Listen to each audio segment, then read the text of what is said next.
huge volume of water will be forced through this gap, and then it gets into the next bay and it tries to open up and branch off in every direction it can. That's what gives us the turbulent effect with whirlpools and bubble ups during those big tides. Whirlpools can open up as wide as this boat, down to a metre and a half below the surface.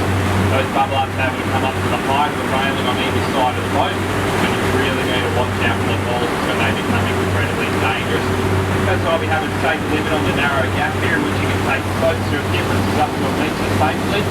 Anything up that, it just simply becomes really too dangerous. That's the huge volume of water that runs through there. Now the tidal part of the horizontal fall pinch effect means that the water will operate in both directions with the exact same effect. So we'll get the same difference, the same volume of water moving through the gap, the same speed of water. It will just simply run in the opposite direction. As for a lot of your normal rapids, which are usually restricted to water flowing over shallow water in one direction, whereas the horizontal falls will operate in both directions.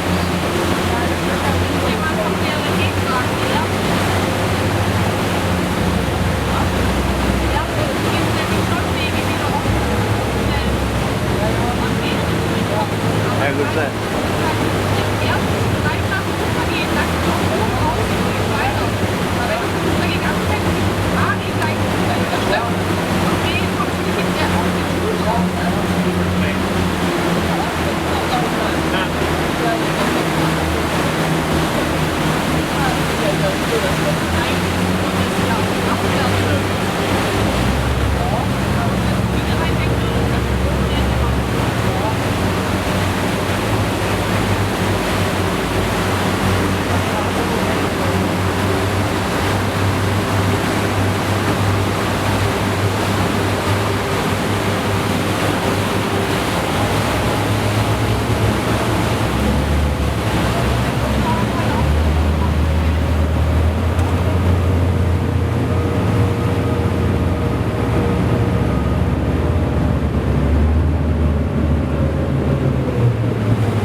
Gives you a pretty good idea of that power of the water that actually makes its way through the gap when you get in there nice and close like that. Now, as I mentioned, with the horizontal falls, they're different from a lot of those normal rafts you find anywhere else around the world, and they're the tidal pinch effect. Now, they're a natural occurring phenomena influenced directly by the tides, and natural occurring phenomena that are actually created by as well. In fact, they were actually created around 200,000 years ago when a fault occurred in the Maclady Ranges. That big ridge line that we have on the left-hand side over there is the Maclady Range itself. The ridges surrounding us making up the Maclady Ranges. And that fault ran from left to right through these ridges here, and it started off as a tiny little crack, and the erosion process got hold of it and caused it to widen to a point.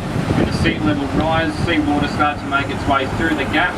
The erosion process then continued with the seawater eroding away at there, and it's now got to the point that it is at the moment 7.5 metres across, the wide gap being about 20 metres across.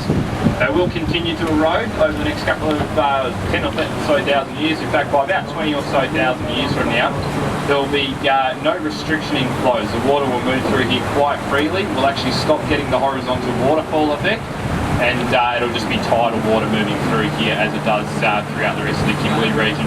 Although it'll still have a fair bit of force sort of backing it because all it washes through there. Not to the same restriction in flow as we have here. So, like I said, we'll get to a point where they will stop flowing eventually one day. But at the moment, they're pretty well on their peak. In fact, if you said about another 10,000 years ago, that the gap that we have there in front of us might have only been 5 metres across at its narrowest point. And with the huge tidal variation that we have, those differences in water level could have been up to 6 or so metres between the two bays.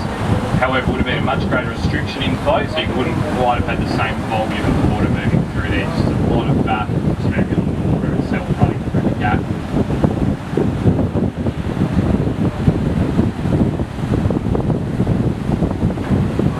So I'm just going to do a bit of a pass on either side here to grab a few photos, and then we'll do a couple more laps running back and forth into the narrow, and then we'll start to make our way out of the falls and make our way back to the pontoon.